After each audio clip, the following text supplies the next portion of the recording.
and welcome back to episode 27 of the Lonely Drivers Driving Club podcast. I've got Justin with me, and Yo. Ross. We have Ken from Driftschool WA. G'day. How are you? Hey, good, thanks. Thank you for having me. Oh, good. I appreciate you coming across, because this was basically just like a bit of a cold reach out story in a lot of ways. I came, did Driftschool WA, just said hey, shot you an email, and suddenly you're here. Yeah. Magic. Did you enjoy it? 100%, man. Awesome. I took it a little bit more seriously than most, potentially. So I was at Simon's house, one of the drift school instructors, doing a bit of sim sessions, maybe like, I think I probably got a total of 10 hours in before actually getting into the car. Yeah. And yeah, it was well worth it. I would recommend if anyone wants to get into drifting, sim drifting is a good kind of stepping stone to get to that point. Yeah. But it doesn't actually beat going into a car. So, yeah. So you're friends with Simon?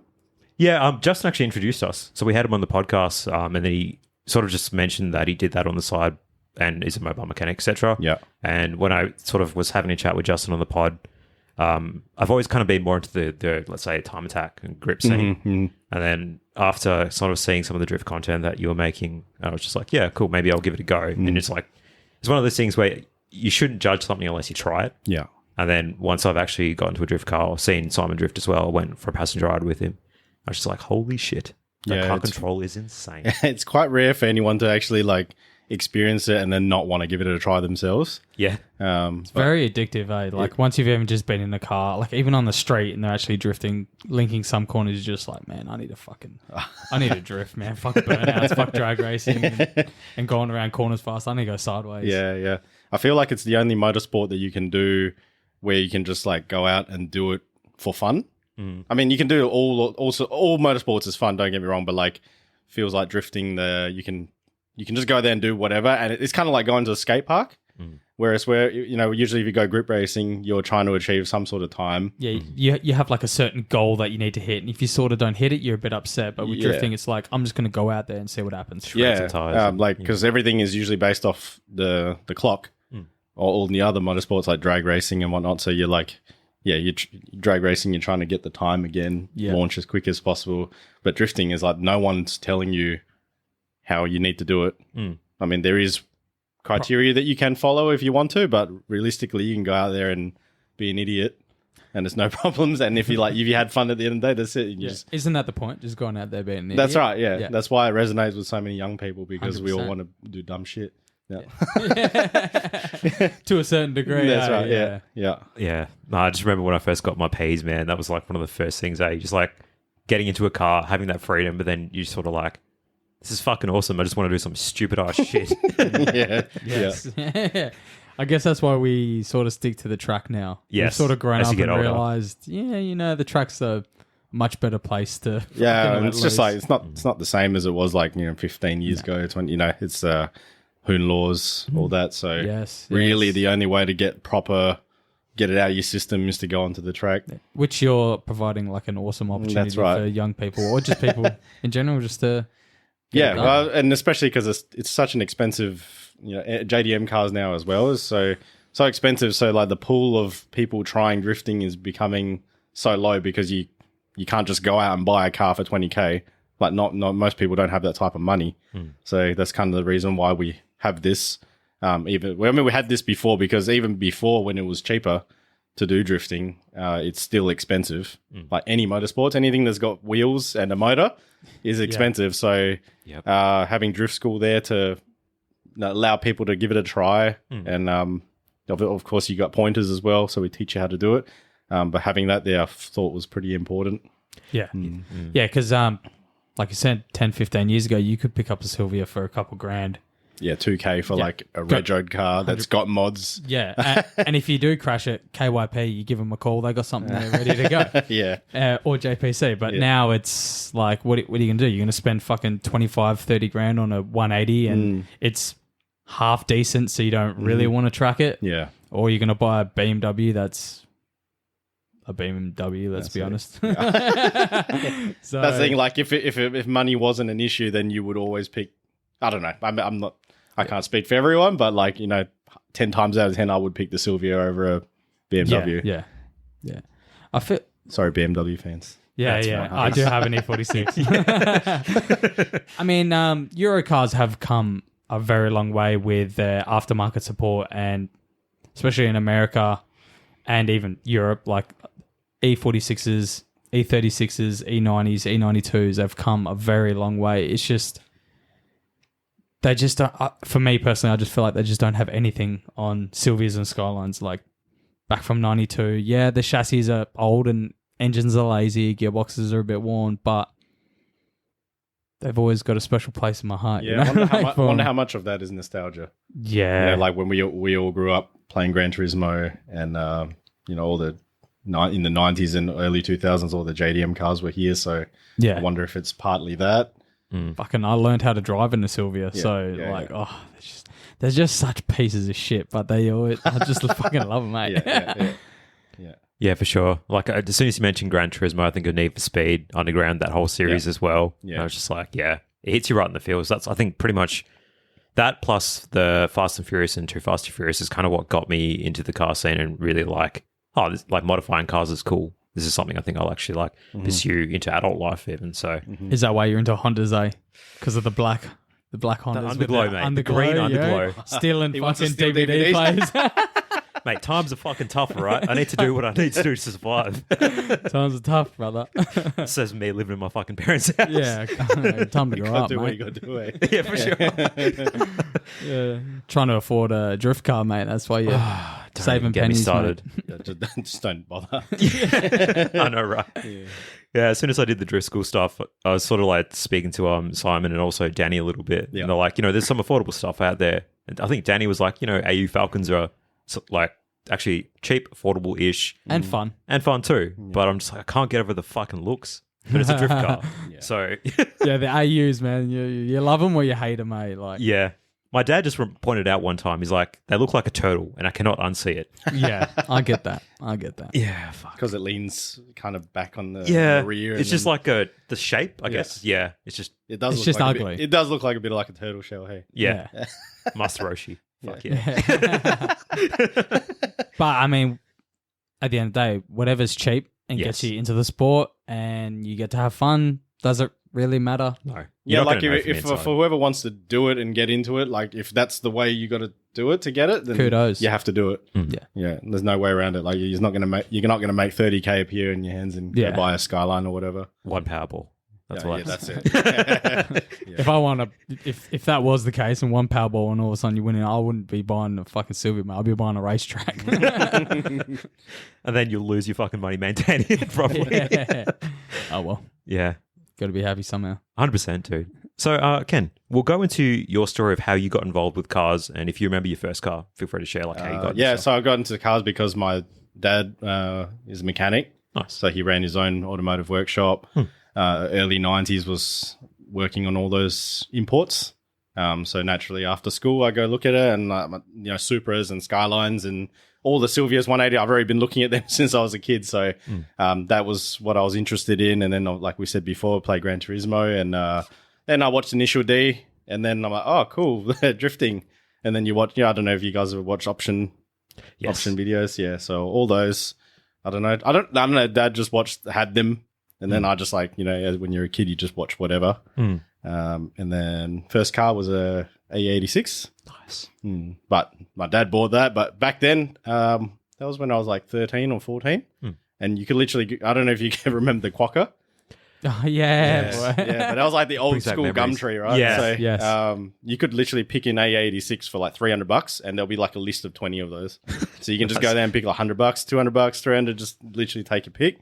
But that was my first car, you could say. Nice. Yeah. So, Dad bought that. And then as I went through high school, get an interest in the drifting. And then I went to the track and then we just started modifying the car from there and learning how to drift. And then I just watched a lot of Japanese videos to try and learn. Because back then there's no drift school. Yeah. It's not, and it started at Barbagallo in maybe 2003 or 4 around there. So that's when they started doing like dedicated drift practices. But before that, I was already trying to do it on tuning days. Oh, yeah. Group days. And then you get told off by the Black clerk, of flagged and course. stuff. Yeah. And they're like, what the fuck are you doing? And I'm like, oh, I'm just trying to do that. You can't do that. This is at the back corner of, what's it called, of the main circuit. Oh, yeah. The dust bowl. Outside McCracken. Yeah. Like that was at the very bottom. Yeah, I when I was driving the car, that was like I was thinking it was like 13 or something, but that was the corner I was trying to drift. Yeah, the camber on that corner is just nice. Yeah. Like if you can hit that right, yeah. Yeah. But obviously on a tuning day, people are gripping around it. So then the clerk, of course, is looking over. I'm like, why is this guy just constantly spinning out? Oil spill, I swear. Yeah. But the shit thing is that you like, obviously, it takes a long time to get around the track, and that's the only corner that I was like brave enough to try drifting. So it's like it's a long way around. It is. So it's like every 5 minutes I get one attempt.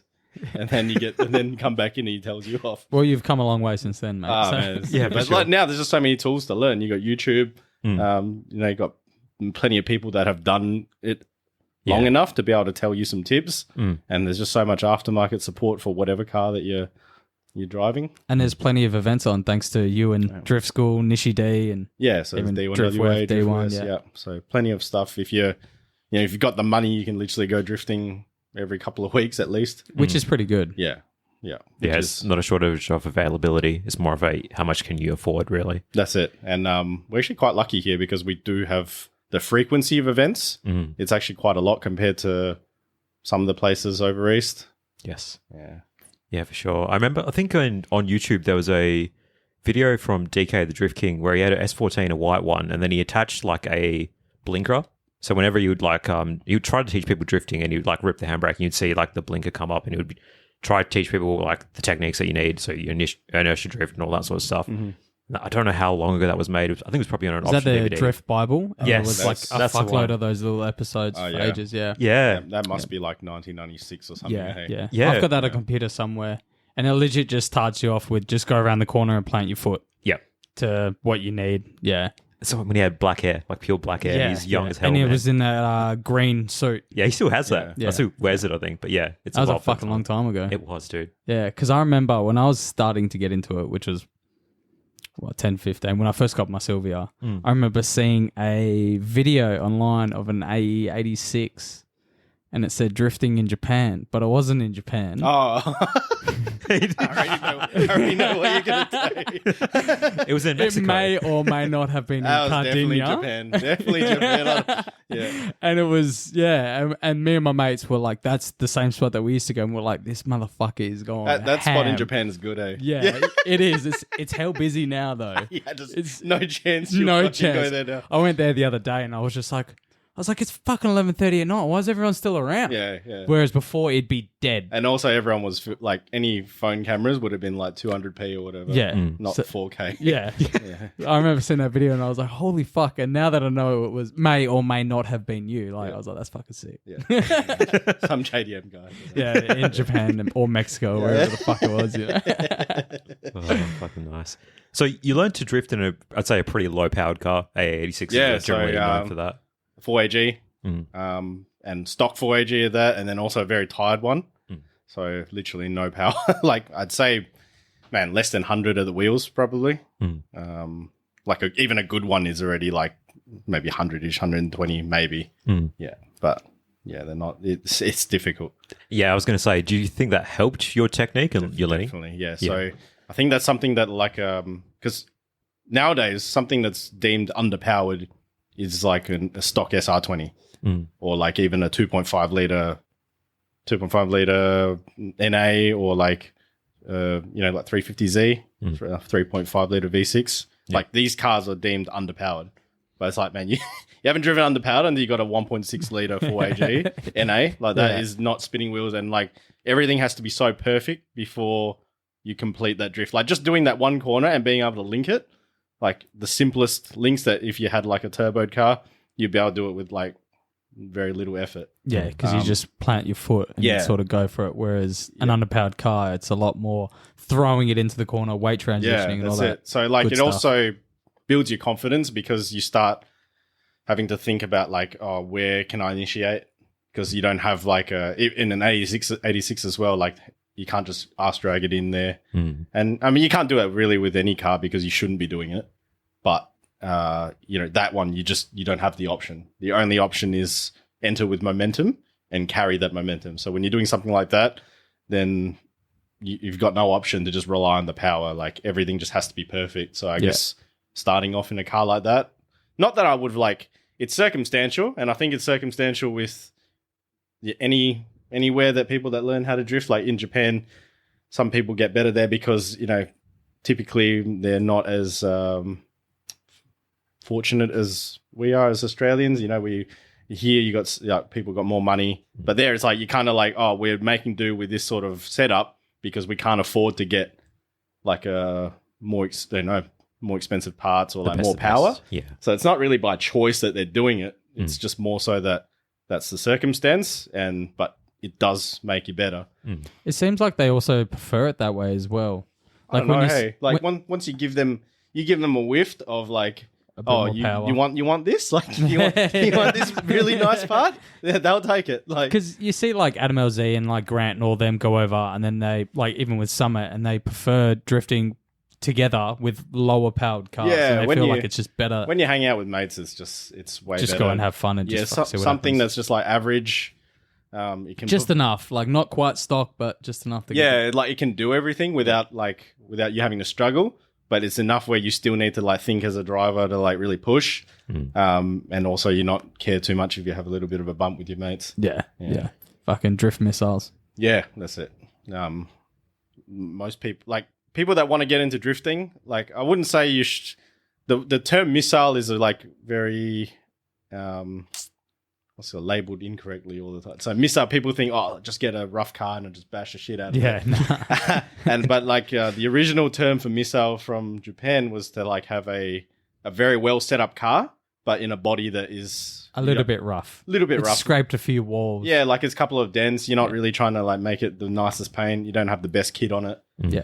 But the actual underneath of the car was like an old D1 car or something. Yeah. Suspension was done. Yeah. Basic mods like engine and stuff like that. Good seat. Yeah, like it's a setup car that you can feel and you have confidence with. So you can do your best driving, but also like not care if you hit too much. Yeah. But you're not purposely trying to smack walls. Or fucking crash into other people's That's it. You're cars, not trying to ram thinking into you're door to door. That's it. When you're crashing. Yeah. You're trying to do your best driving possible. Yeah. And if something happens, then no biggie. That's it. Yeah. But that's the original. So I think as time has gone on, people's idea of what missile. Yeah, it's just a car with fenders dented in. Yeah, it's like it's not put a car together and purposely make it rough. Yeah. Like it's. I think that's just a drift bunkie now. Yeah, not drift missile. Yeah, very much so. For sure. Have you had the chance to drive the new twins? So like one of the GT86s or BRZs? Oh yeah. So my wife has one. Oh, nice. And I've drifted a few before, but they do really well. Like just stock. Yeah, I was going to say, because like I know that the ethos of them making that car was trying to replicate the A86 and that sort of feeling. They've definitely done that. Okay, cool. So, and funnily enough, it's had the same criticism that it did when the A86 was coming. So most people would have said, "Oh, it doesn't have enough power, and it doesn't have ABS." I know back in the day that was the thing; it doesn't have ABS, but it has the same spirit. You know, if you've driven A86 and you drive the new ones. It has that same because that's sort of what they wanted to replicate with the newer ones. Yeah, it's like they still wanted the spirit of the old one, but in a more modern. That's it. Yeah. Design. Yeah, and it's a driver's car. Like if you are interested in driving a car and making it do things that you want it to do, then that's what it's for. But if you're looking for like an outright power, it's not the go-to. Fast, it's not the one. But like, there's so many ways to have fun other than just like letting the car be the deciding factor of kind of like filling in that gap that you potentially don't have as a driver in a way. Yeah, it can cover mistakes. Yeah, and then plus like when they made that car, that's like to make it if you do make it faster, then it would have like costed way more as well. And like you're making it unavailable to so many people. Like most people that buy a car is not a performance type enthusiast. A to Bs. Yeah, like the amount of 86 or /BRZs that are purchased by like older women. Yeah, grannies. You just want the look. Yeah, and then something sporty that gets you to A to B that's more reliable. Yeah, and it looks cool and it's fun. Yeah, and then it's like it sound because they've got the sound box that comes into the cabin, and it's like you feel like you're driving, revving it out. It's like what else do you want? And also like now that there's enough of them, there's so much aftermarket support for them. Yes, it's like through the roof. Yeah, they're gonna be. They're the new Sylvias. Yeah. I said that when they first came out. I was like, these are going to be the next Sylvias. Even though slow as fuck. Yeah. But yeah. Yeah, for sure. I mean, the good thing about them was they were P-plate accessible, I think, in most cases as well for Australians. So, I mean, that's sort of when I first bought an 86, I took it like grip racing, and even that, like, it taught you how to drive, which is, I think it's always been the ethos of those sort of cars. It's just like low power. The only way to get quicker is to get better over time. For sure, you can chuck mods at it. You don't really get much power-wise unless you do like turbo kit, etc. But yeah, it's one of those things where, just build yourself up as a driver in any sort of discipline in motorsport, I guess. Yeah. And then go from there. Mm-hmm. But yeah, we'll move on to Drift School and what inspired you to actually start it as a business. Well, so my background is sales. So I've been doing all sorts of sales before that. And then when it was like 2014 or 2013, roughly around there, I was like, I guess I'll had enough of working for someone. Wasn't that bad. I quite enjoyed my job. So I used to sell cars at Toyota. And then I was like, oh, maybe I should try and do my own business. And then I actually didn't, funnily enough, like, because drifting has been my passion and my hobby since I was like a kid. And I've put everything into it. But that wasn't the first thing that came to mind, is trying to make my passion my business. I like toyed with many other ideas. And then actually like after a couple of months, I was like, oh, why don't I try teaching people? I mean, because like I know how to do it. I feel like I've had some success in it. So I was like, oh, I'll just try and teach people how to drift. That makes sense. And then that's how it came about. And then we just grew from then. Awesome. Had you taught people how to drift before you sort of kicked the business idea off? Yeah, on and off. So like nothing serious, nothing paid. Just more of like my friend wants to learn, so I'll go with him, sit with him at the track and do it. Or back then when it was like wasn't called Drift West back then, it was WA Drift. So the club the drift club that's run by the track, they would have like their normal practice nights or something, and then you can sign on as a trainer. So I did a little bit there just to help out, try and put it back into community as well. Yeah. But yeah, so that's the only time that I've ever actually taught anything before then. Okay, cool. So was this all started at I'm going to say Barbagella, but it should be Carco Raceway. Yeah, carco.com.au. Yes. Oh shit! All right, there we go. Don't forget the .com.au. Yeah, it's so weird. Like I don't know why they didn't just call it Carco Raceway. Why did you have to put the .com.au? Did it ever, or did you ever do schools at Kwinana Motorplex, for example? I did. So we started off there. That was my first professional place that I tried it. Oh no, did it at Collie. Did it at Collie a couple of times, and then Collie I did like it was like a day thing where I would like do it with one person and kind of like look after them for the whole day.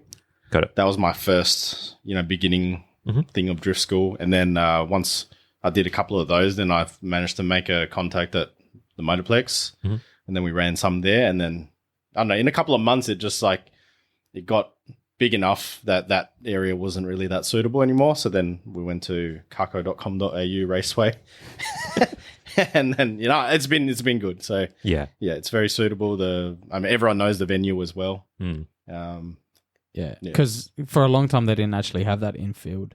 It was just the main track. So the funny part is that they made that, and it wasn't they didn't make it to use it as a skid pen. It was just the Park V8, Park V8 supercars trucks, and they were like, it's such a weird thing. Like, how did you make that and not for revenue or whatever? Like, it's so perfect for like beginner drifting. Yeah, but that they didn't. I don't know, whoever made that plan at the beginning didn't really think about it, because They clearly never really thought about it, because there's no access to it easily. Yeah. So you have to cross over the main circuit, which is annoying. Like, they should have made like a bridge or tunnel underneath, or put it somewhere else. How about not in the middle? Slightly a little bit bigger. Yeah. Not just have like a rectangle. Yeah, that's it. But I mean, at the end, I'm still very grateful for it, because that's where we run our business. For sure. I enjoy drifting on that section. I love it. I love the infield over the main track, mainly because I don't have the balls. So it's just fun on the infield. You don't have to worry about spinning out. Well, once you get over the fear of speed, then the main circuit is not that difficult. Yeah. It's like the speed part is that's what you train when you go on the main circuit. But then the actual technical ability of the main circuit is actually quite easy. Yeah. It's just when you're coming out of Cat Corner, going through the S's, and you're looking at the wall, and you're like, I have to be planted right now. Your butthole's just when you're a beginner, you know. Yeah, for sure. So when you did start drift school, how many cars did you have? Did you just have the one? Yeah. So I had my own cars that I drifted, and then I was like, okay, well, time to buy an actual dedicated business vehicle. So I got that, and then made that driftable. Tested it out a couple of times. That's a pretty sick write-off, though, when you think about it. That's it. So everything that we do with that I get to mod a car and write it off, baby. Everything that's car related is just a write-off. So that's sick as fuck. Yeah. 34 GTR Z2. Oh, man. Shit. No, my Camry is a drift car. Oh, nice. Yeah. Oh, yeah.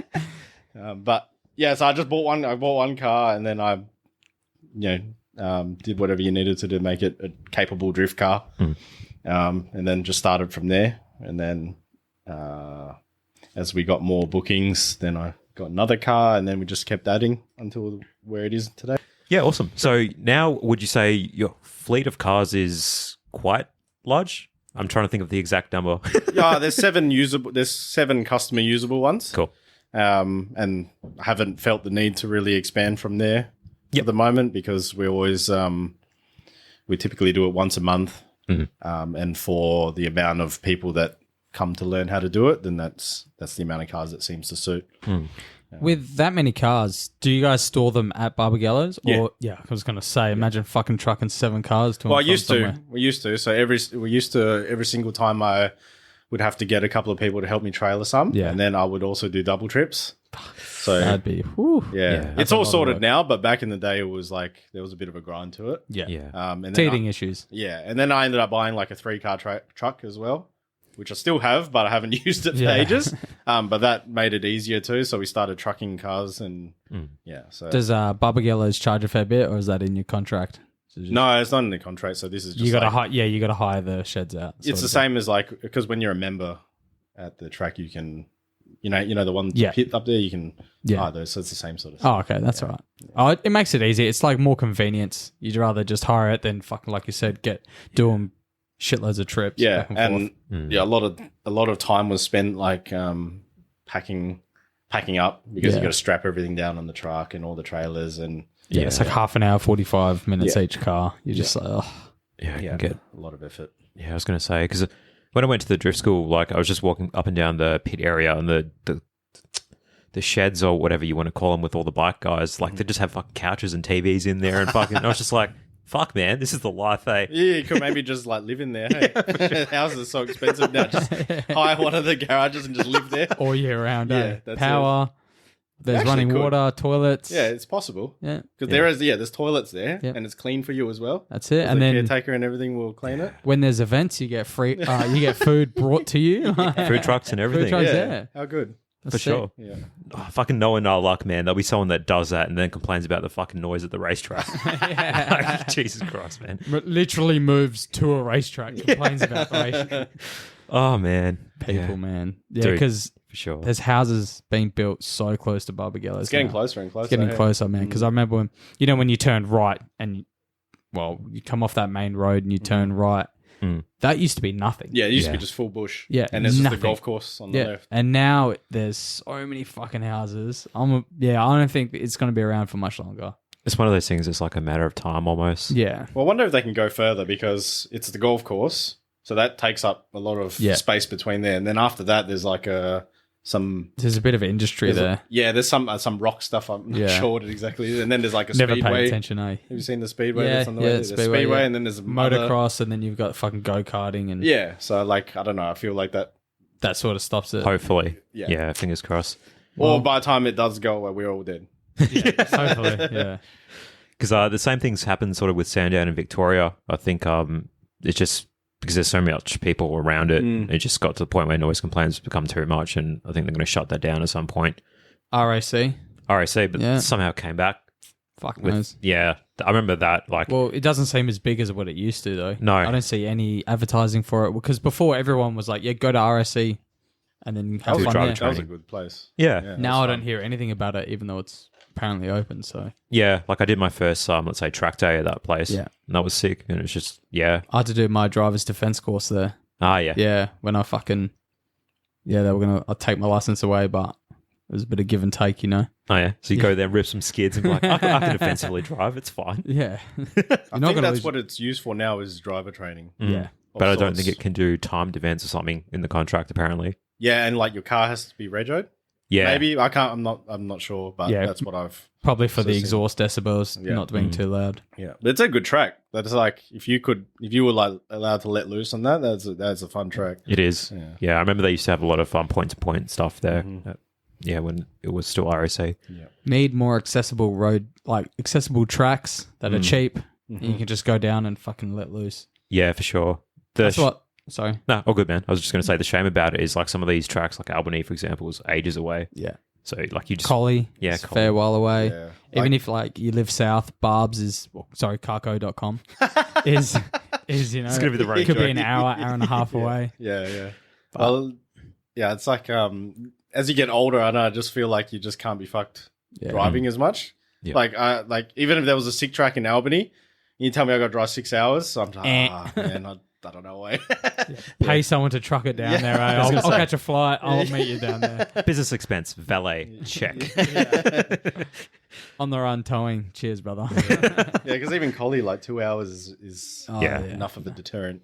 The only time I'd go to Collie is like once a year. There was like that private, like bitumen track or that fucking skid pan. But I think that got ripped up, and it was like once a year I'll make the trip. Okay. But I'm not going any more than that. I just can't be fucked. Yeah. Yeah, for sure. Well, because it turns into like from a day activity into like To a weekend. The whole weekend. Because sometimes you want to like leave Friday night or something. Because unless you got to wake up super early on Saturday, and then you're not going to like drive home after 5. Well, yeah.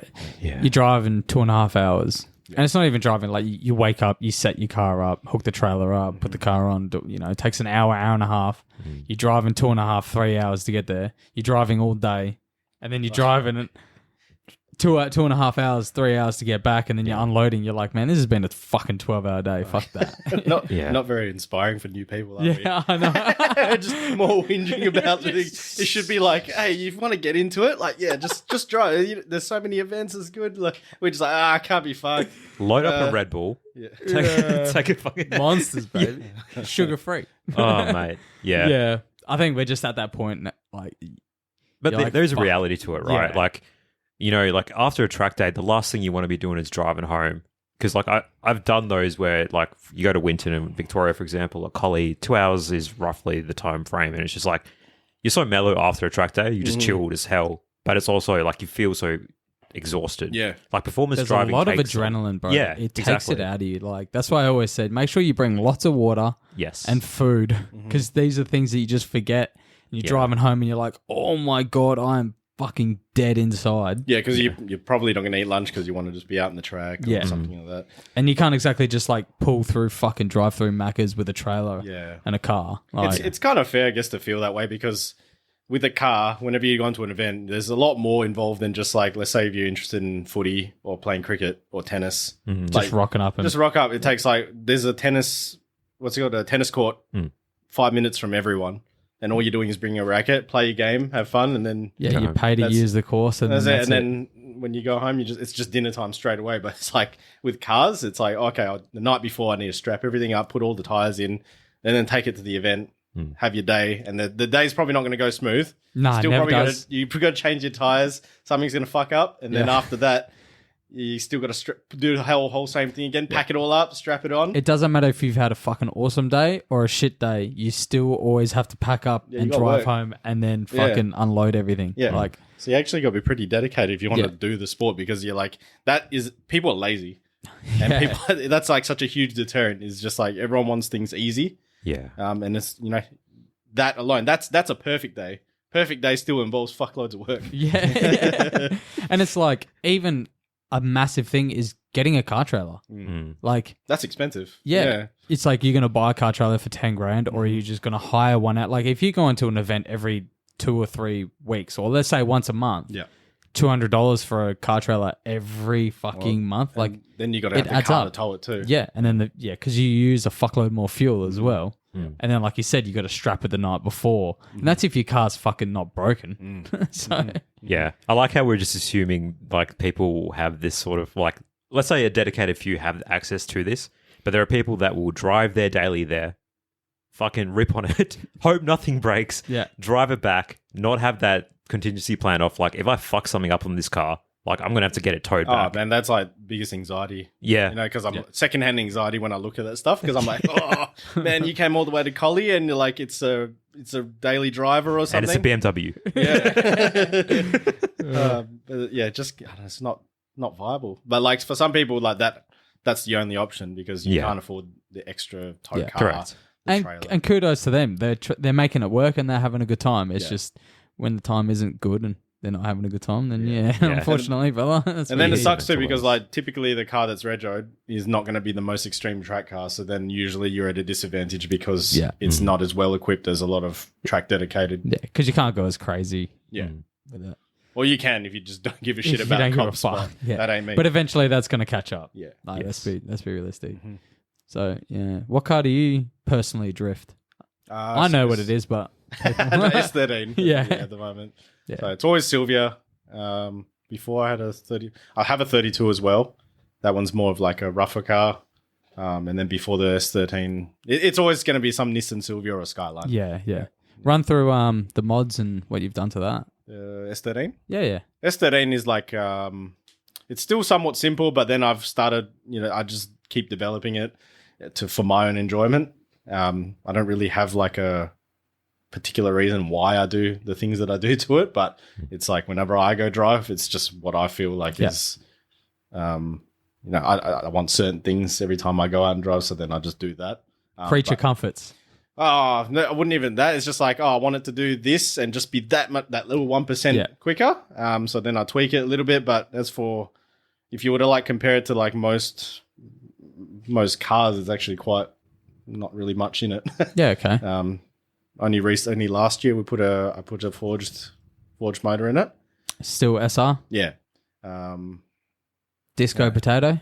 No. It's got G30 660. Okay, so slightly bigger. Yeah, so it makes 484. Plenty. Yeah, plenty. So, but I mean, like I've been driving at like 300 to 350 for such a long time. Yeah. And in the last year, I've just been like, whatever. I'll just have a little bit more. Have a little bit more fun. You deserve it, mate. Yeah, that's it. Literally, I've been like, I deserve for this. however long I've been drifting for. I've always played with I've always been the underpowered one. Yeah. So I just thought, fuck it, I'll just have some big dog power for once. Yeah. And it's not even that much. Like it's still an SR. You think about it, like you got a D1 and every car's 600, 700, 800 horsepower. Winter's quick change, sequential, like wise fab, everything, fucking fuel tank in the back, radiator in the back. And you're like, man, this is WA. What the fuck is going on? Some people taking it quite seriously. Yeah, and you're like, Jesus Christ, like you need to spend $100,000 to be competitive nowadays. Yeah. That's why I like going down an issue day. It's like you see sort of more bunky cars, like more missiles, simple, and they're just out there just to fucking go fast, hang it sideways as fuck on the entry, and then go into the technical corners. Like it's not like as hardcore competition. Like you don't need $100,000 car to go out and fucking have fun with your mates. And you don't really need to if you want to do competitions either. Like, I mean, if you're going to look at Formula D and like all the like Drift Masters and all that, then that's a different story. If you want to get into that, you need the big setup team. Yeah. It's very rare that anyone that just is like a privateer that's going to come along and like with nothing and then they just magically win. There's just so much more to it. Yeah. It's not just about skill. There's, you got your marketing or your sponsors and all that. Make sure you have enough money to keep, because even with all the sponsors, you still need some money to put in. Yeah, 100%. So it's a tough especially game. if it's like televised. Yeah. It's the whole point is get your name out there. But yeah, as for like a lot of competitions, you don't really need all the hardcore gear. Yeah. Because Danny's doing pretty well, and it was like 7 PSI when his fucking wastegate was fucking up, and he was doing pretty well. But then you see some of the cars he's competing against, and they're just frying tires like it's nothing, just stomping on the gas. And he's just sitting there like fucking triple clutching and changing gears, and he's, Yeah. So you're definitely at a little bit of a disadvantage if you don't have all that fucking grunt. But yeah, like you said, you don't really need it. But yeah, I mean, there's a joy in that sort of, I guess, let's say struggle in a way. where you're actually pushing yourself that little bit harder because the car's not picking up the slack. I would say for sure, and I think that's a lot of the Japanese ethos as well with low-powered cars and stuff. Like you just keep building on what you got until you get to a point where you change something a little bit differently and keep going. Yeah, I feel like the fun part is where you're just at the slight disadvantage, so that it's not enough where you're just like, oh, it's as soon as you're off the start line, it's just like, I fucking give up. That's not fun. That's not the disadvantage that you want. It's like just that little one where you're like, oh, maybe I got 40 horsepower less than everyone, or like just a little bit less. Then you have that you have that underdog sort of mentality of you just push maximum, and you're like, it's just the right amount. And that's kind of like, that's fun. But realistically, I think if you're serious about competition, you want just a little bit above the average of the rest of the field. Yeah, that's a good way to put it. Speaking of which, have you competed at any point? Yeah, so I used to. Now I'm just an old washed up old man, can't be fucked. I used like long time ago, from pretty much my whole time that I was like when I was in like a teenager, maybe early 20s. I don't know. I guess when you're younger, you just want to gun for everything possible. But then I don't know, as I went on, I just stopped caring as much, and I found that like I love drifting, and I think outside of competitions is the drifting that I love. Because drifting in competitions is you're not doing the activity as much. It's a totally different. I wouldn't say different sport, but you're trying to do something completely different. You're chasing a result, so you need to do everything to do that result. But I don't feel like you're doing the actual activity.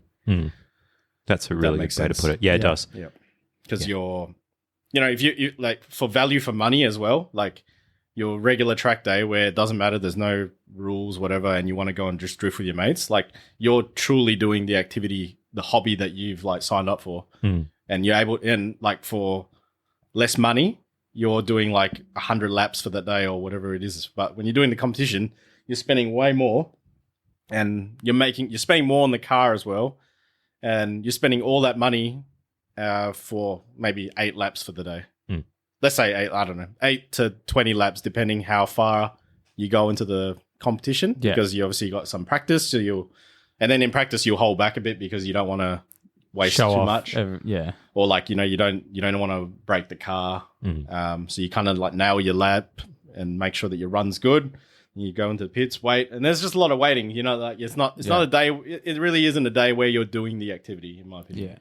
It's good for the spectators, but I get where you come from. And everyone's different. Like a lot of people thrive off, that particular format. But as I got older and as I did it more, I just want to fucking drive. Yeah, kind of like, and especially because I started doing I started doing drift school and then started running events. Like I have so much access to be able to just drive as I please. And then when you go into a format where you're not doing that and you're like, oh, I got to rock up at a set time, which we always have to do, and obviously people that come to our events have to do as well. But when it comes to like, oh shit, I'm so used to just driving when I feel like it, and then now you're like, oh shit, we're gonna wait till 12 o'clock because after 12 is qualifying. And if you didn't qualify, you're like, oh, then you sit in the line, my day over. Sit in the line for a long time, and then you sort of get out of that flow state. That's it. And you have to, like what Danny was saying basically, is like you have to be perfect right here, right now for the judges. And you have to get everything spot on to either win or qualify. Whereas, like saying, you go to an event and you've got, I don't know, however long that you've got for that session, and you just go out and you fucking have a good time. Like go change your tires, go back out or whatever. So a long time ago, I used to go to Japan a lot just to do specifically for driving and also doing some of the competitions as well. But after that, I just started declining, not caring as much, and then just no, I just can't be bothered. Would you say it's a lot different in Japan compared to over here? Yes. I mean, I guess it's the obvious, but it's it's different in many different ways. Like there's no better. I mean, like in my opinion, it's better. Because the style of driving. I grew up learning how to drive Japanese style, and so obviously when I go there, that's where I feel it resonates with me, and I feel like happy doing it. But then when you do like tournament competitions here or some, I guess, Western style where it's a little bit different, then your soul doesn't feel happy at the end of the day. Can you explain how they're different? So yeah, it's so I feel like Western competition is more about line, and long big corners. Yep.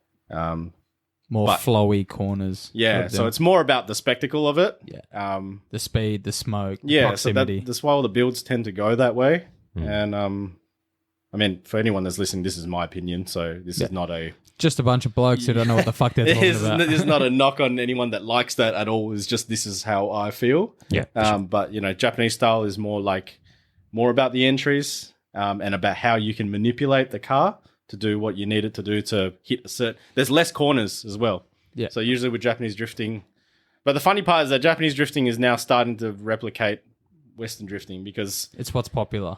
It's a very weird circle that happens when it comes to like Japanese style. Is that like it will be Japanese style, but actually that influence came from America, and this is not just drifting. This can be like styling of cars. Yeah. So but then the whole of like Western world will look at Japan and be like, oh, cool, Japanese style, but it's actually like a weird circle. Yeah. I feel like it's kind of doing that in Japan at the moment, where Formula D and all the like drift masters are starting to become the most prominent. Because it's televised so well. It's got such good marketing and media coverage, so it's easier for everyone to access and watch and understand that that's peak. So it's very, at the moment, I feel like, but back a while ago, it was a very clear-cut difference between Western drifting and Japanese drifting.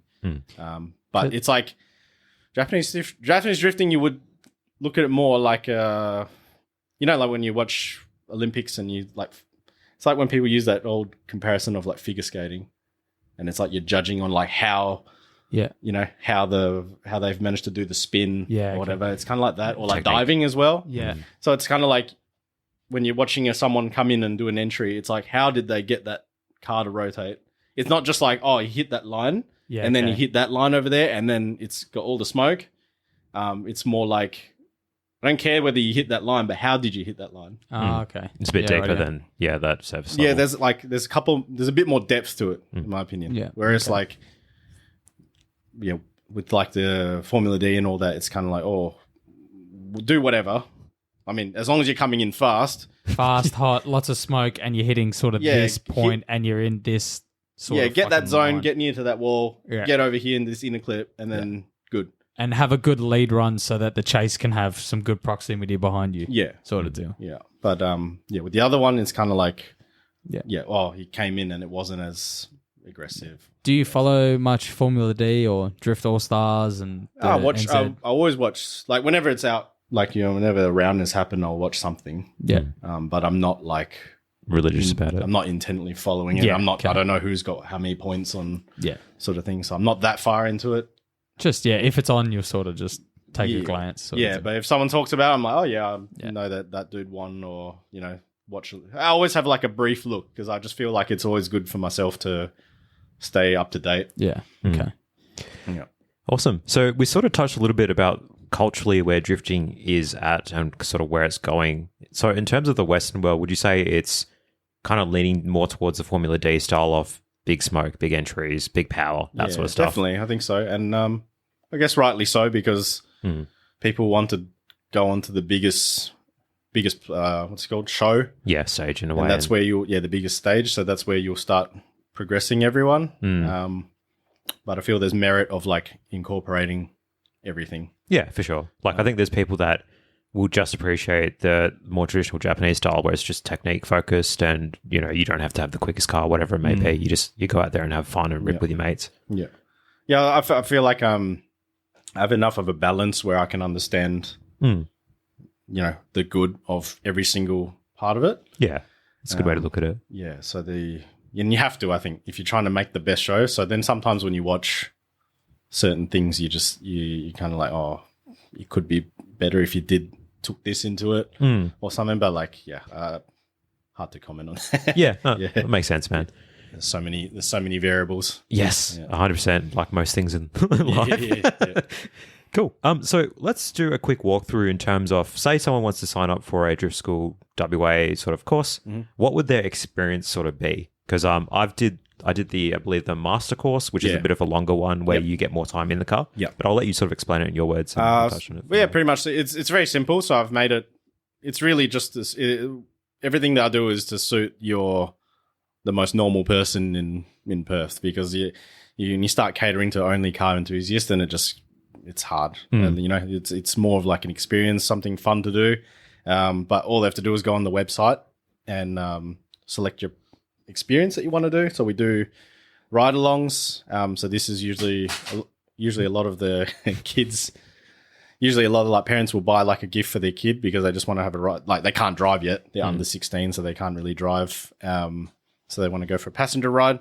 Then we try to like make it budget friendly for everyone. And then if you want to get a gift for your partner or whoever, then we do the drift introduction. So drift introduction is more just a quick taster of drifting. You've never seen it before.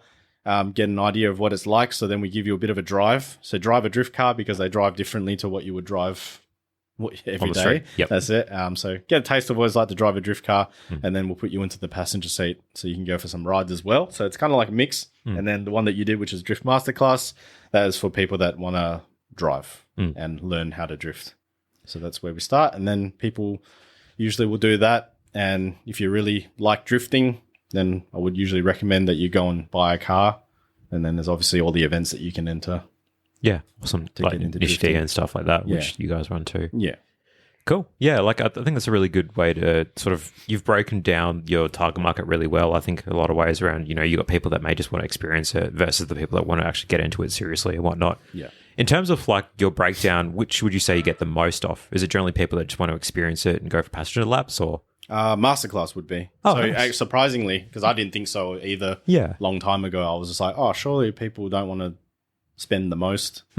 But people want a driving experience, Yep. I guess I don't think you just want to watch people, or you don't want, I think I feel like it's a very Australian thing as well, that you want to be like, you want to participate, like you want to do the activity. Everyone wants to give action. Yeah, everyone wants to give it a go. So I feel like, I can't explain why, but people are more than happy to do the driving one rather than just sit as a passenger. Yeah, for sure. So I'll put links to all these in the actual show notes of the podcast as well, as people can go check it out. But last year I did actually do the Drift Masterclass. Something that helped immensely is doing the sim time, like I mentioned. But it also, I think, really helped that I knew the instructor, but I'm sure all of the instructors are great. They basically will sort of demo what you'll be doing for that, like, say, section. So it could be your entry and then potentially doing donuts, etc. and whatnot. So you sort of progress as time goes on. It's a really good experience, and like you don't have to be super, let's say, like you don't have to be a car enthusiast. You can still enjoy the process of going there. So I would recommend, if anyone's keen, to go check it out. And there is a couple of stuff on YouTube as well. I noticed on the Driftschool TV channel. So if people want a bit of a sample of what it actually is like, just go into YouTube and have a look as well. It's a good way to get your feet in the deep end of drifting. What made you start Nishi D, like an actual event? Pretty much. So like I was going to Japan a lot, and I just kind of wanted to do the same thing here. So that's why I did it. Short and sweet. I like it. Very, very simple. Was it hard to like set up an event like that? Nah, because I already do all the drift school setup. So it just sort of flowed.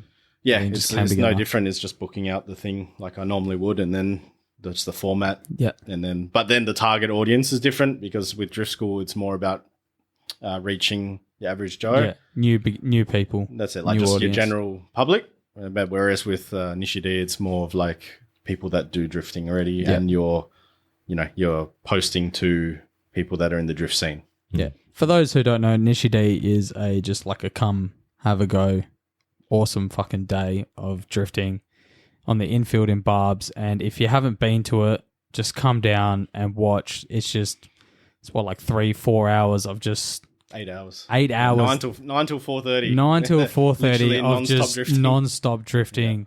You get people, from beginners to pros, just fucking having a go, having a good time. So it's sick. It's awesome. Yeah, we do it just cars as well. Keep it simple, and because you don't need a CAMS license for it, don't you? No, because it's under drift school. So. Yeah. There you go.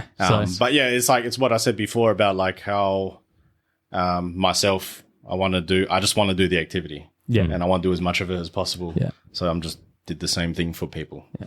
Is it a bit annoying though, like how popular it is now? Now there's more people, so you have to break up the fucking classes a bit, so you get a little bit less time. I think it's good because if more people do it, then it just gives me more confidence to put more. on more.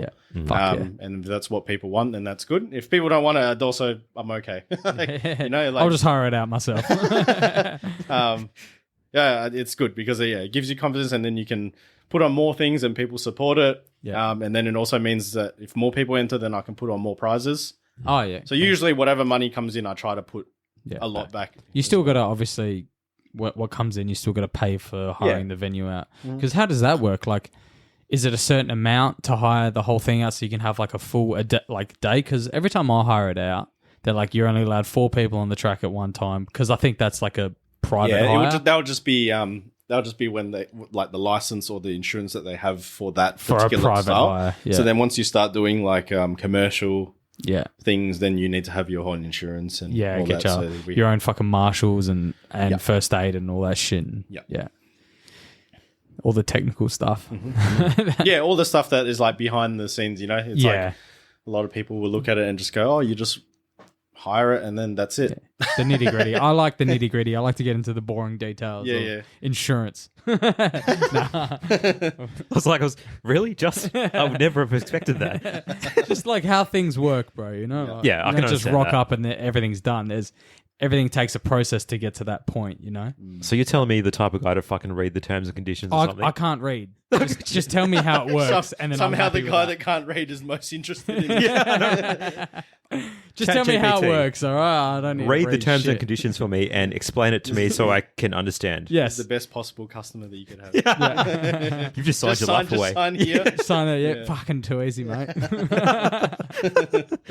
Nice. Yeah, I'm just interested in how it all works. Yeah, for sure. No, it's good to I think have a general understanding of how things work. Because you can take passengers without a roll cage, whereas when I hire the track out, even if you have a roll cage that's certified, you can't fucking take anyone. Yeah, because Insurance when and you, not, when you do that with the track, it's usually with Motorsports Australia. Yeah. So you're following those guidelines rules. and rules and shit. Yeah. Cool. So one thing I will touch on is just around educating people. So you've got your Driftschool WA, you've got your instructors. I'm sure that's expanded over time, but initially it was just yourself. Have you faced any challenges in terms of how to, I guess, get the lessons across to people? Because obviously people learn differently. Mm-hmm. So I'm sure you've had plenty of people going through your school and there'll be different learning styles, etc. So how have you sort of overcome that? I find the type of person that comes through is usually the biggest challenge.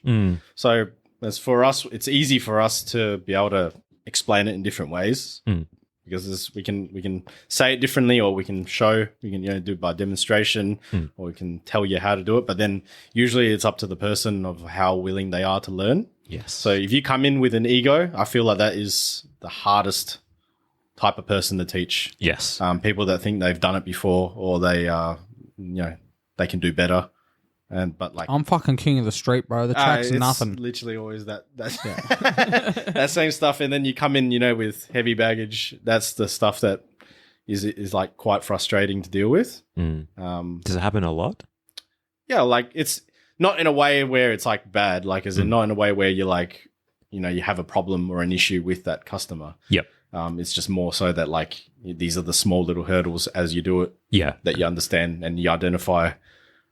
What's difficult and how you got to treat them. Mm-hmm. But the people that come in and are just willing to learn and just literally absorb everything you're telling them, they have the best time. And the people that are not interested in cars also have the best time because you don't have this expectation. Yeah, you don't have this preset thing that you've come in with and go, oh, I already know cars and stuff like that. It's well, you don't. Yeah. You think you do. Yeah, the most common one that I hear all the time is oh, it's harder than it looks. And I'm just what did you expect? Yeah, walk in a park, mate. Yeah, you're trying to get a car sideways when it's you not ever designed do that? to do. Yeah. Yeah. Cars are not designed to fucking lose traction. Exactly. So why would you think that's easy? Yeah. It doesn't make sense to me. I seen it in a movie once. Yeah, that's it. It's got to be pretty easy. You also do come bring your own car days. Once in a while. So Yeah. that one's not as frequent as Nishide or like our drift school days. So once in a while, that one's more of like a, if I can on the side, I'll put something on. But that one is hard to schedule because I used to try and schedule them more frequently. But then it was like really flaky in terms of people participating. Actual people committing. Yeah. So what's the go? You bring your car, and then obviously an instructor will just be in your car teaching you how to drive your own car. Like that, yeah. And then we also found that some people just don't actually even want to learn. Like most people just want to go out there and have a hack. Oh, okay, yeah. It's sort of like a come try day where they just sort of bring their car and they're like, I'm just gonna fucking go ham. Yeah, kind of like which if you want to, that's fine. Like they just want to go and experiment. Oh well, you get paid, so you gives a fuck. But like the thing is, I want to help. Yeah, I'm happy to tell you everything that I know, but I'm not one to try and keep pushing it in if it clearly is not what you want. So it's just like, okay, you want to go and go round and round and go knock yourself out. I was this close to doing it, and now my car's broken. So yeah, but yeah, next year it was hard to keep putting on those days because I guess drifters always either something's gone wrong or they're last minute, and then you don't turn up. So it's hard to do that because obviously when you put on the day, you got to pay for the track. Yeah. And either way, bills have to be paid. So. Yeah, so I don't want to do it at a loss. Yeah, which is fair enough. Yeah, for sure. So I just do it when it's like viable, and then I'm like, I'm sure it's going to get the numbers, then I'll do it. But yeah, it is what it is. Mm-hmm. Would you say what is sort of the most rewarding experience for you doing Drift School WA? Is it giving back to the community, or is it other stuff as well? Oh, it's actually like a combination of everything. Yeah, it's hard to really like pinpoint on one. But the ones that I really feel good at the end of the day is when I see people that have like learned and then they like get their own car and there's that full progression. Yeah. And then they get to the point where it's like advanced and then they're doing the things that I like and I just watch them. I'm like, and sometimes I just sit back and I just watch. Like there's a lot of my friends that I've made that have come to Drift School as a customer. And now I drive with them. And sometimes I like, because there'll be like, I'll be honest, there'll be so many times where I'm just like, oh, fuck this. This is like, drifting here. Like sometimes it doesn't satisfy me. And then sometimes I go watch it and then I'm just like, yeah, this is pretty cool. Like it's cool that I'm getting to watch that happen. Proud dad moment in a way. Sort of like that. It's just like with anything, it's just there's the ups and downs. Yeah. Like, and especially when you've done something for so long, like it's very easy to flatline and get to the point where you're like sort of bored. plateau in a way. Maybe you're bored or plateaued. But I feel like that's always going to happen. And then you realize that you actually do love it and then it comes back again. Yeah, I've spoken to a fair few people and they're saying if it wasn't for Drift School, the drift community wouldn't be as big as it is now. So I have had a lot of people like actually commend what you've done. Oh, that's cool. Yeah.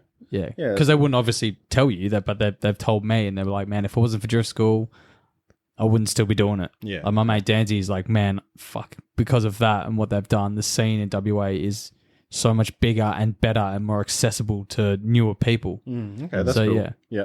So yeah, I've got a few people that have been like, fuck yeah, man, this is like probably the best thing that's ever happened to WA drift scene. So yeah, I guess like the more different avenues you have that mesh with, because everyone finds their own thing that they, resonate with.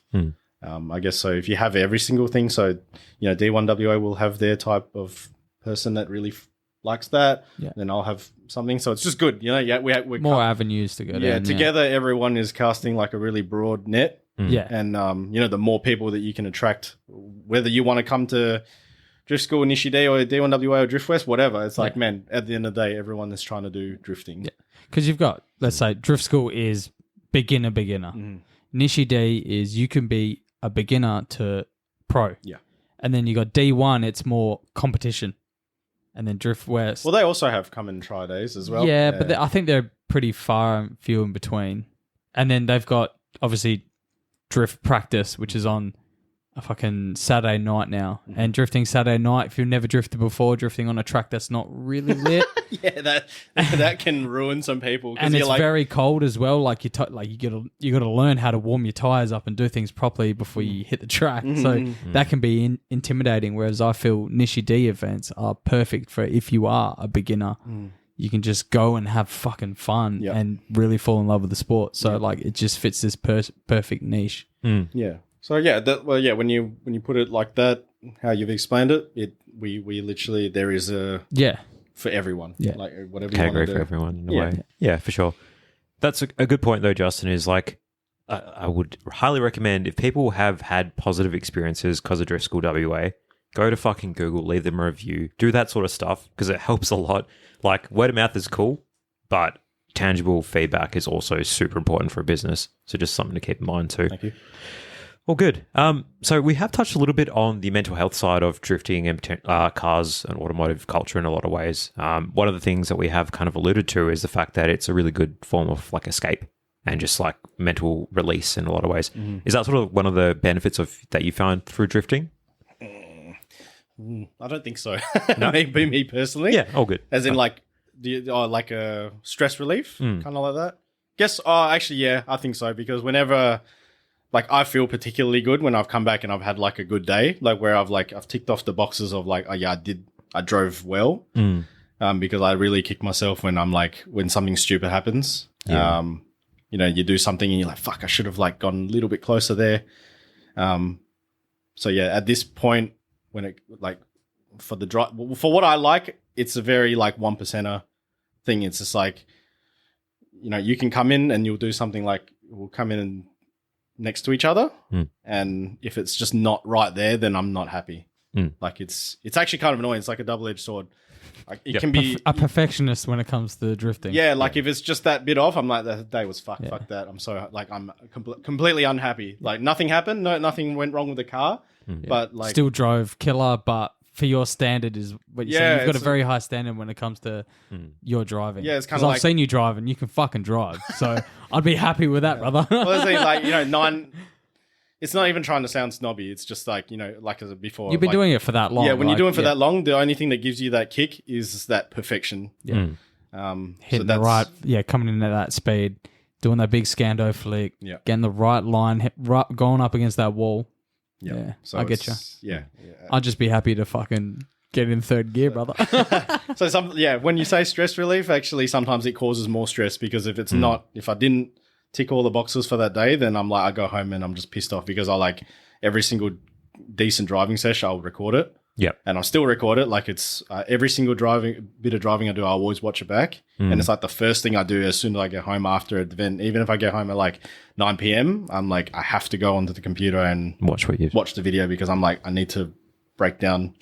Yeah. And that's how I learn. That's how I still try to keep improving. So even after all this time, I'm still trying to improve. Yeah. And yeah, that's why I find it important. But yeah, if it didn't tick the boxes, man, it's a bad night. A sleepless night. Yeah. Because like literally you'd be rolling around in bed and I'm just like, oh, fuck. Like, why didn't I just accelerate that little bit longer? Yeah. Hindsight is a wonderful thing, isn't it? It is. But it helps for the next one because then you're like, some people don't learn that like well that way, as in, try to beat yourself up. But constructive criticism. Yeah. It's like for me, I wouldn't say anger or like, I don't know, just that's what I use for the next time. It's like the bone to pick in a way. Yeah, because I'm just like, next time I go out there, I'm fucking accelerating harder. Like I'm going in. It's always good to record yourself because then you can see where you missed the mark or where you didn't do what you were supposed to do at that point. So it is good to record yourself if you are new. Yeah. So have you always sort of been like that? So you go home, review footage and then, okay, cool. Yeah, always. Nice. Yeah. It's like 100% agree with what you mean, man. Like it's, for me, myself, was very similar with time attack in a lot of ways too. It's like if you go out there, you're trying to set a time or beat your certain PB and like you come close, but you never quite get there. You're just like, fuck. Yeah. And like you could have a killer day, have your mates there, have a good time, but you go home and you're just like looking at the footage and you're just like, fuck's sake, there's so much time on the table and all this sort of stuff. But I can relate to 100%. Because on the other end, I'd also like to sometimes not care about videoing at all because sometimes it's not even that hard. You attach the GoPro and then you press record, but like even just that sometimes like you don't even want to think about it. Yeah. Because you know how GoPros are. Like sometimes the battery just runs out for no reason, or it doesn't fucking record when you press the record button. I had one good sesh a couple, like maybe last year sometime, and I was like, yeah, I'm happy with that one. Like, because I know I fucking did all right. Yeah. And then went back to watch it, and the fucking GoPro did time lapse. Oh. So I watched it, no sound, and it was just going fucking like fast motion and everything. I was like, the fuck is going on? GoPros, man. Like, yeah. Well, so now the trick is now I connect it to my phone. Yeah, which half the time that doesn't work anyway. Oh, yeah. It still takes a while, but like now I'm definitely look at it. It goes, it's recording. Yeah. Nice. Yeah. If you had advice for beginners, what would be your best tips to get into the sport? I know we've talked about this in the past, but it's always good to hear what other people have to usually say. It's see, this is where I said before we were like very uninspiring for new people, because most people that go, how do I get into it drifting? I just say just don't do it because it's fucking expensive. But let's say someone wanted to. Yeah. It would just be you need to always stick to like keeping the car simple, because everyone always does it at the beginning. This is what I've seen over the entire time, is that people get a car and then they're like, oh, I'm just going to keep it simple. I just want to have fun. And then they have fun and everything's great. And then they like get a whiff of like doing better. And then they're like, oh, I'm actually pretty decent at it. And then once you get to that point, that is the turning point of like people either declining or they keep going. Full tilt. Yeah. So at that point there is when you really need to be mindful of like, don't bite off more than you don't need chew. wise fab. You don't need, there's like so many other things that you don't need as well. Yeah. I mean, if you got the money and you want to go and do it. Like, whatever. No one's stopping you. I'm not here to tell you not to do it. Yeah. But, I've seen enough cycles of people that have come into the sport. So what would be some just basic things to keep you going? A good seat, good brakes. Yeah, so... Little lock kit or not even that. Bucket seat is important. All the basics, like intercooler, exhaust. Yeah. Nice shocks. So people really overlook good shocks. eBay spec. Hey? eBay spec. Yeah, like max peating rods and all that. It's just like, man, that's not... it will do, okay? But like, it's like, do not just go, oh, that I'll buy that and that's...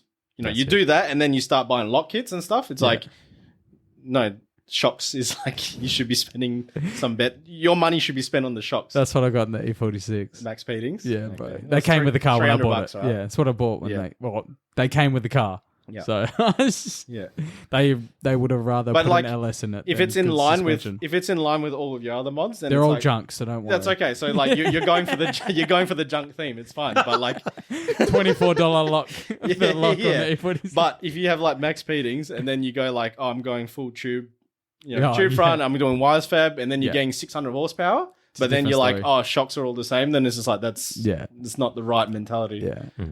I did spend $2,500 on a dual caliper setup though. It was the only one I could find, man. I couldn't find anything else. But yeah, so the advice for people that get into drifting is like literally just keep driving. Yeah. Like, don't expect you to drive like a shitter constantly, but get it to a level where it can like do enough things, but don't get greedy and then go, I need to get more. It's like, don't make your car faster, make yourself faster. Yeah. And make it so your car's consistent. Yeah. There's so much things to spend on. Like there's oils, you've got everything that you got to maintain the car. Yeah, suspension. You could get every arm under the sun. Yeah. The best diff in the world, fucking gearbox and blah, blah, blah. There's so much money you could spend on. Yeah. And the problem is the more people always get caught up because once they, tear it down and do a build, it's like you don't see them again for a couple of years. Yeah. Because everyone thinks it takes a month or two to build a car because of YouTube. Yeah. It takes a fucking long time. There's so much involved. Yeah. But yeah, like people improve very quickly when they get into the sport because they're doing the right thing of constantly doing the activity. Yep. So you go into the tennis court every day and it's easy to keep doing it. Do you like tennis, bro? I do like tennis. I always use tennis as like a comparison with drifting. Good. Nice. Yeah, so like they keep doing it and then they're like, I'm actually pretty good at my serves. I'm pretty good at doing this. And then after that, they're like, oh, all right, well, time to buy like the best racket, time to buy this. And then you just stop doing it. Yeah. You stop doing the thing that made you get to this point. Yeah. How long you been playing tennis for? I don't play tennis. Oh. big, You're talking shit. I was like, oh, fuck yeah, we'll talk about some sport. Yeah. No, don't play tennis. Okay. I like to watch it. Big sports fan. All right. Oh, nice. Yeah. Cool. Yeah, what else do you like to do outside of I was just about to ask that because it's any podcast. sport apart from tennis? Yeah, quite a lot. Like that's why I don't know, I guess I don't put all the eggs into drifting. I like to do a lot of things as well. I mean, I don't play other sports, but long ago I used to skate. Yeah, just whatever. Yeah. Yeah. Like, because you've been to Japan quite a fair bit, you mentioned. Do you like the cultural side of the stuff, like the historical side? Is that where you do a bit of touristy stuff when you're there too? Or is it purely cars? I don't only ever go there for car stuff. Fair enough. I can't. I've been there enough times that I'm like, I can't really just go there and not do car things. Like, I'm not interested. Makes sense. In doing the touristy things or whatever. It's literally, if I'm going there, it's only just to drive or like do something car related. Yeah, right. Damn, man. Fucking love Japan. Like once in a while, like, I mean, when we do the car stuff, like in between, we'll go and do something, but like I'll never. It won't be just purely we're going to go sightseeing. Yeah, I'll never book a trip to go there just to do. Like, we're going to Kyoto for the fucking temples or. Oh man, that does my head in. Yeah, like, fair enough. Kyoto is like shoulder to shoulder everywhere, and it's like all the serene touristy bits that you get to look at in pictures, where it's like, oh, look at this temple, and it's so quiet, it's got bush and everywhere, and you go there, and it's just fucking hordes of people. I can't deal with it. Hey, yeah. Well, that's the thing with Japan. There's just people fucking everywhere, especially Tokyo. But it blows your mind. Like, you just be standing there, and you're like, where the fuck did all these people come from? Oh, man. What are you doing here? It's wild. Hey, yeah. But the food, oh man, the food's amazing. Yeah, you come back definitely fatter. Oh yeah. I don't know. It's just so good. Yeah, for sure, man. So before off air, you were saying that you're from Malaysia. Is that correct? Or were you I'm born here, and then my parents are from Malaysia. Okay, cool. Yeah. Have you gone back recently, or do you travel much? I haven't been there for a long time, but I guess every couple of years there'll be some holiday. Yeah. Now, when I was a kid, used to go with my parents a lot more often, but I haven't been for a long time. Yeah. But I love the food. Yes. Love Malaysian food. For sure, man. My number one, I reckon. It's so cheap and so good. It seems like everywhere has cheap food apart from here. Yes. Well, here, man, like if you go to a pub, $40 for a palmy. Yeah, exactly. It's the shittest palmy I've had in my life. The weird thing is that like you can pay, I don't know, like let's say you go get a barramundi, like a fillet from a pub, and it's like $40. But then you can get like a whole entire barramundi from like a Malaysian place, and it's like 20. Yeah. As a dish. It's like how you can get a big tax at a KFC pub. bucket to feed a family for $40. Yeah. Like, Jesus Christ. That's the thing that blew me away in Japan. It was just like, I was like, the food is so cheap. It's like they're giving it away. I was like, what the fuck? Like bowl of ramen, beer, extra this, extra, and it's like $9. It has to be because they're not as well off as I understand the whole economy shit, but I mean like. It ain't easy to live over here too. Yep. Fuck me. Yeah, for sure. So, born here and raised here as well? Yeah. Have you been north or south river most of your life? South. Hey. Would never go north. No. just fuck. I'm northeast. I'm like at the bottom of the hill. North motherfucker. All right. Fucking saying that with sass and shit, bro. Nah. North sucks, man. Like, everyone's like, oh, north is so much better. I'm like, bro, the roads north of the river are so fucking junk. There's traffic lights every 500 meters and everything is so small. Whereas at least I find with South, there is traffic, but the roads are just bigger and there's not as many fucking traffic lights. So there's more people north of the river though as well. Right? Yeah. I don't know, I just don't like north, but I'm northeast. Okay. So I'll keep that in mind. I'm in the hills, near the hills. That's me. Yeah. Fuck, I think we started a debate in the fucking comment section or something. Fuck them. North versus south. They want to debate, they can debate. South is always better. For sure. So I was saying before, like we kind of we touched a lot on drifting and cars and whatnot. You sort of mentioned that you're a big sports fan. What else do you do in your spare time, bro? Play games. Video games? Yeah, like PC games. Oh, nice. Yeah. What are you playing at the moment? I always play Dota. Oh, yeah? Fuck yeah, boy.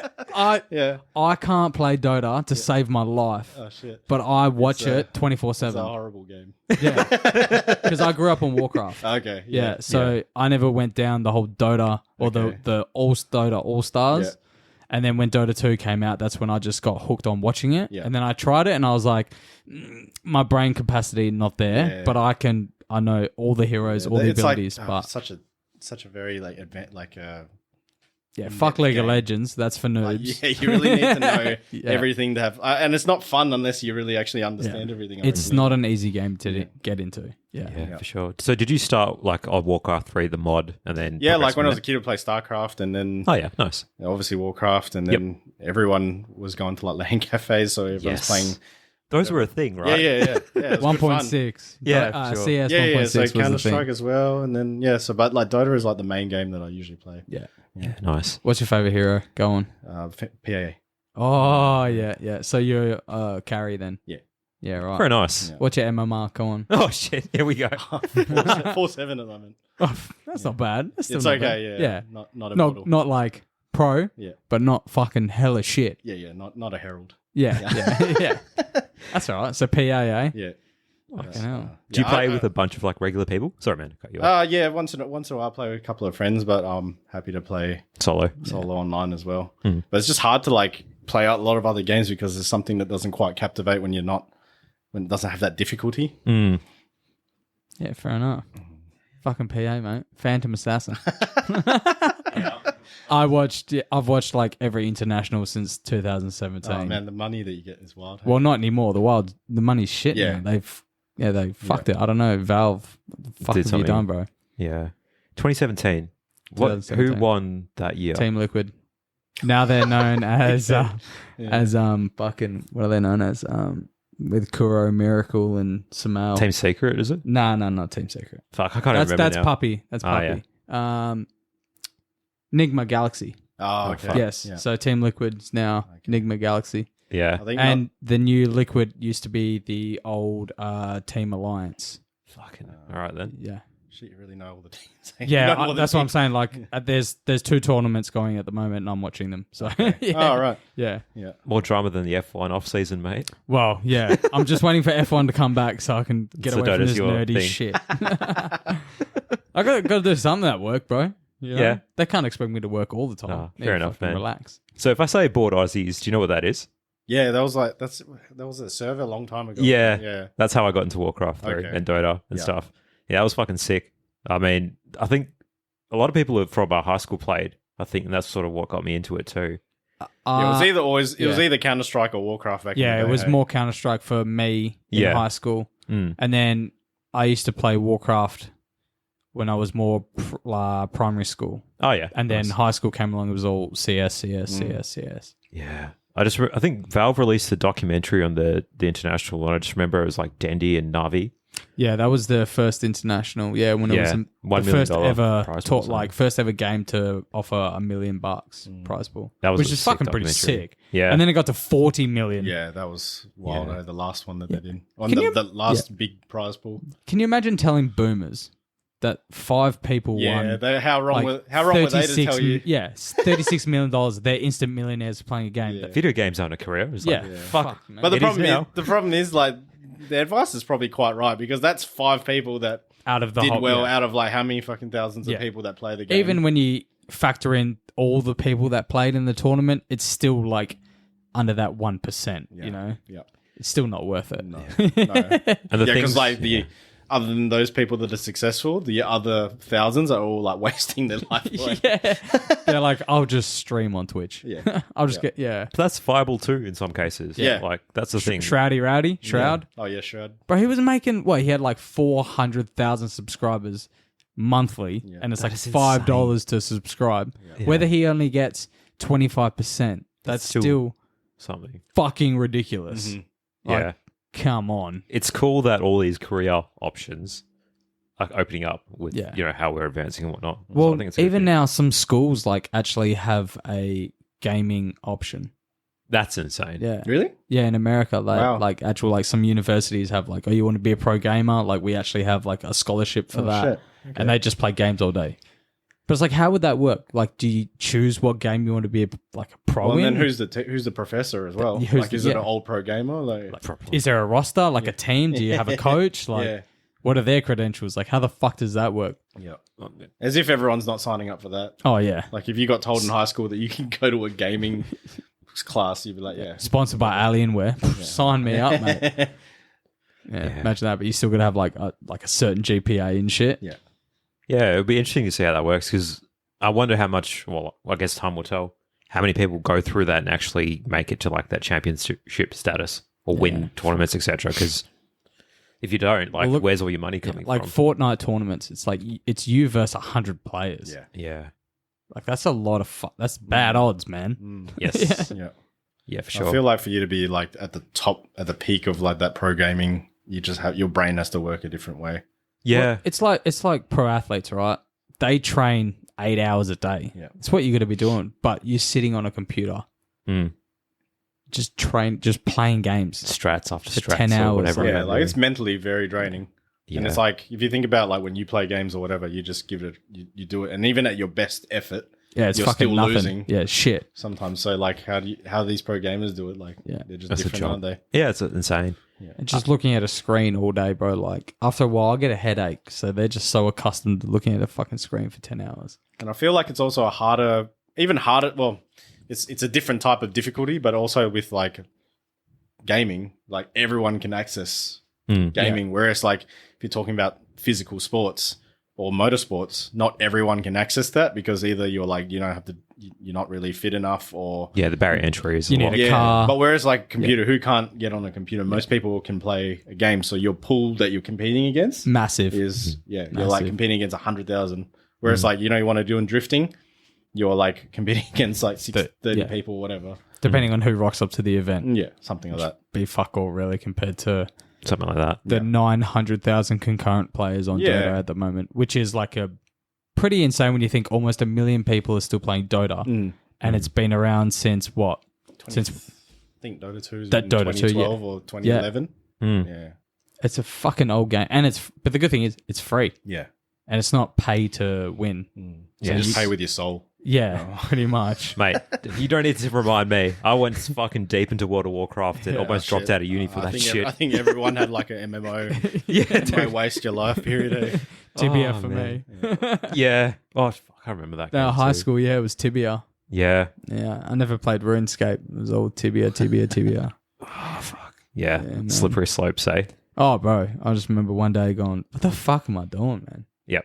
What am I doing? Yeah, I know. Like at some point when you get old enough, you just start realizing, like, man, I don't like. What after I get that item or like that level? What What's do I do? next? Yeah, because they just make another expansion. Yeah. And then you just, we'll go get that one, max level, and then we'll get the best epic item. And then it's like, okay, well, the next one again. It's just like, man, It's just a continuous. it's bad. It's one of those things where you don't ever want to look at your playtime on something. So I know Steam used to do it. It's like, you spent so much time playing this game. And you're just like, Congratulations.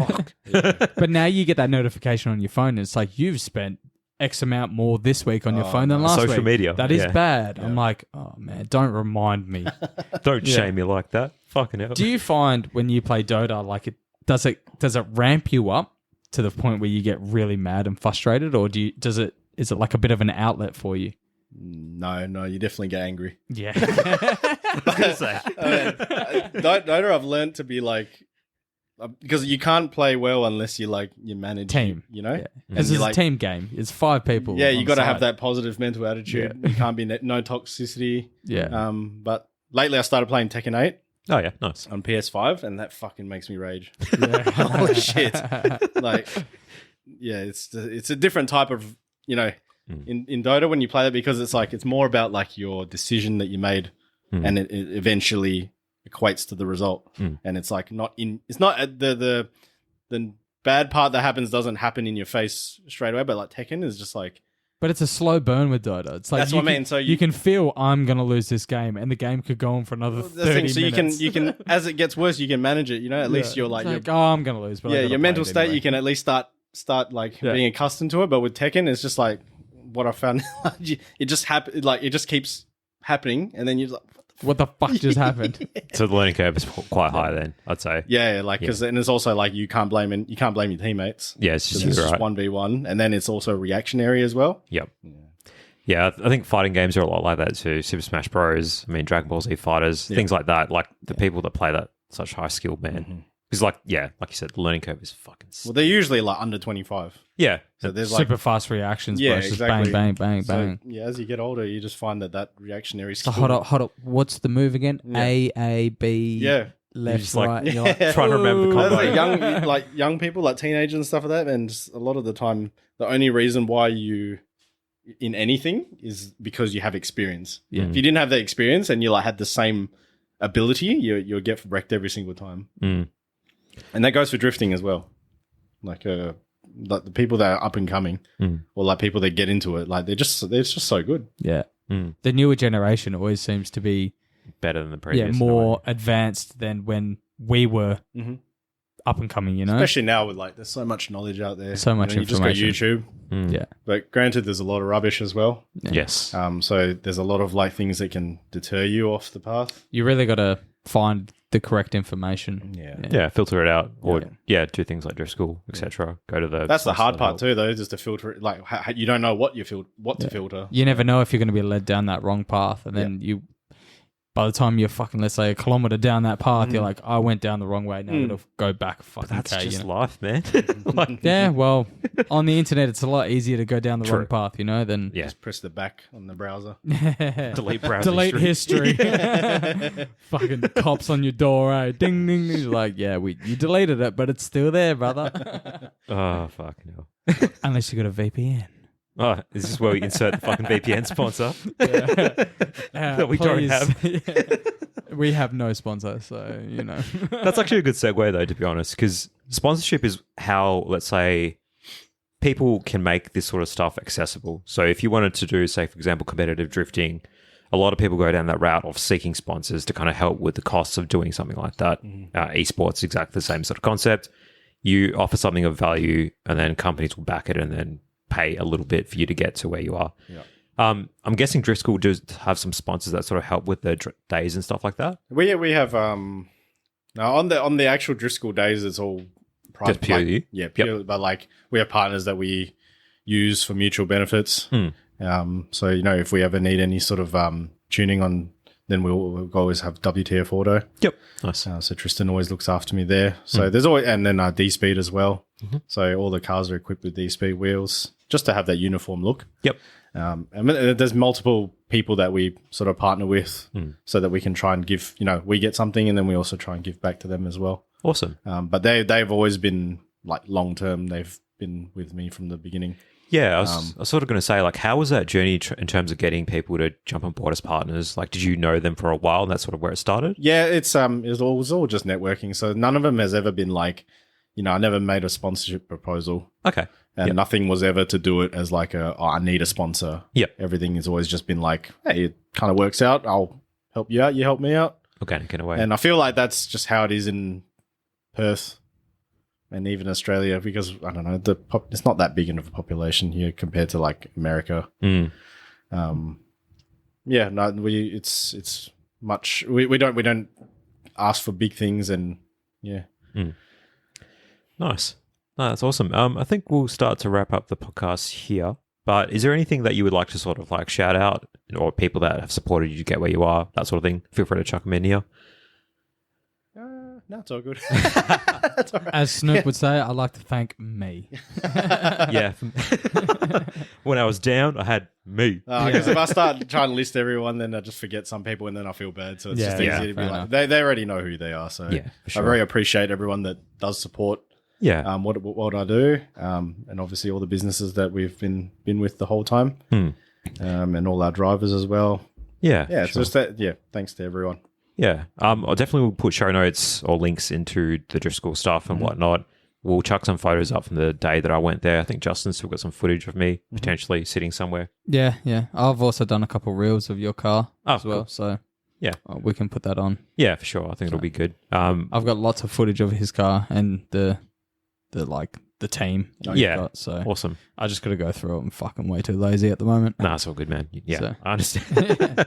But yeah, at some point, now he's talking about Dota 2, I feel like fucking getting Dota 2. Jumping on the games, mate. Don't do it. Don't do it. It's a trap. Just like drifting. Don't do it. Just find something that's just like casual that makes you happy when you play it. It's so funny when you see some Steam reviews and it's like 10,000 hours negative review. And you're like, what do you mean you put 10,000 hours and you should be a master by now. 10,000 unhappy hours. Yeah. I'd love to see the graph of like happiness over time on Dota. It's just like it peaks and then it just fucking falls off. Just fighting with Russians, eh? Cool. All right. Thanks everyone for tuning in. Appreciate you coming out, Ken. Thanks for having me. All good. Cheers. See you on the next one, peeps. See ya.